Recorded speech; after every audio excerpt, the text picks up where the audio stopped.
За сайн байцгаана уу? Та бүхэнд энэ өдрийн мэндийг хүргэе. За академичийн тогт хоёр ахлагчтай профессорын багийн хамт олон. За тухайлх юм бол доктор Бүр Азар, Отгон Жаргал, Шинэхүү миний бие өөрсдийн удирдах байгаа төслүүдээс хамтран хөрөнгө оруулалт хийгээд өнгөрсөн хичээлийн жилд багсрамлт хичээл үйлдвэрлэлийн цехийг ажиллагаанд орууллаа. За манай цех бол хоногт 3 тонн багсрамлт хичээл үйлдвэрлэх хүчин чадалтай. За үндсэн тоног төхөөрөмжүүд маань бол бүдүүн хичээл хэрчих машин, үлтрэн хичээл номдоглох машин, холигч, за тэгээд хорголцлагч гэсэн багсрамлт хичээл үйлдвэрлэх за бүх тоног төхөөрөмжүүдээр хангагдсан. Нийтдээ бол бид хамтраад бол 100 орчим сая төгрөгийн хөрөнгө оруулалтыг хийсэн байгаа. За бид цехээ бол бакалавр, магистр, доктор оюутны сургалт судалгаанд ашиглахаас гадна үйлдвэрлэлийн чиглэлээр мөн ашиглаж байна. За манай судлаач багш нар тухайлбал профессор ген дарамт тогт хоёр багш нарын маань бол үйлдвэрлэлд нэвтрүүлсэн олон стандартууд байдаг. За түүнчлэн бид нар бол судалгааныхаа ажилд хэрэглэхээр зохиосон жорууд байж байгаа. Энэ жоруудаа бол бид нар энэ жоруудаа энэ үйлдвэрлэлийн цэхэд үйлдвэрлээд судалгаа шинжилгээнийхээ ажилд ашиглаж байна.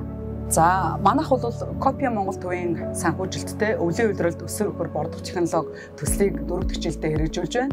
Туслынхаа ажилд хэрэглэхийн багсрамлт хичээлийг бол үйлдвэрүүдэд бол гэрээгээр үйлдвэрлэж хэрэглэдэг байсан. За харин бид нар бол энэ цехийг ажиллагаанд оруулснараа өнгөрсөн жил бол бид нар бордооныхоо хичээлийг өөрснөө эндээ үйлдвэрлэсэн байгаа. За тухайлх юм бол бид нар өнгөрсөн жил өсөр хурд зориулсан 3 багсрамлт хичээлийн жор зохиогоод за түүнээсээ бол лабораторийн шинжилгээний аргаар бол нэгэн жорыг шалгаруулад за энэ жорыгоо бол өнгөрсөн жил манай оюутнууд өөрснөө бакалавр оюутнууд маань өөрснөө энэ цехтээ үйлдвэрлээд судалгааныхаа ажилд хэрэгэлсэн байгаа. За энэ хүү жорын онцлог нь юу вэ гэхээр чин зэрэг эх орны одод цэгтэй түүхийн эдүүдийг ашиглахаас гадна за уургийн агуулмж өндөртэй царгасыг тухайн хичээлдээ оруулж өгснөөрөө бол онцлог байгаа. За тэгээд манай өнгөрсөн жилийн судалгааны ажлын дүнгээр бол энэ жороор тэжээгдсэн өсөр хөр 12 сар 1 сар буюу эд хүүтний үед бол хоногт 600-аас 700 кг-маар бол амьдын жингээ нэмэгдүүлж байсан. За түүнчлэн бид бол энэхүү цехээ үйлдвэрлэлийн зорилтоороос ашиглах боломжтой. Манай профессор багш нар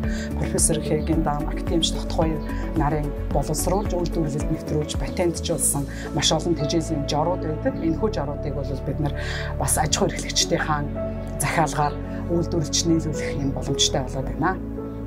Манай судалгааны багийн хамт олон цаашид цэгийнхаа үйл ажиллагааг тогтвортой явуулахын зэрэгцээ тоног төхөөрөмжүүдэд байнга сайжруулах, за аж ахуй эрхлэгч нарт сурталчлан түгээх тал дээр бол анхааран ажиллаж байна. За энэхүү ажилд маань манай бусад сургуулийн судлаач багш нар маань бас хамтран оролцдог. За үүний дотроос би бол инженер технологийн сургуулийн багш доктор Баатар хүү, машин механизмын тэнхимийн багш би Гамбат багш нартай бол талархснаа илэрхийлмээр байна. За түүнчлэн манай судалгааны цэгтэй энэ хамтран ажиллах багш судлаачд байвал бид бүхэн таатайгаар хүлээж авах гэдгээ дамжуулахыг хүсэж байна.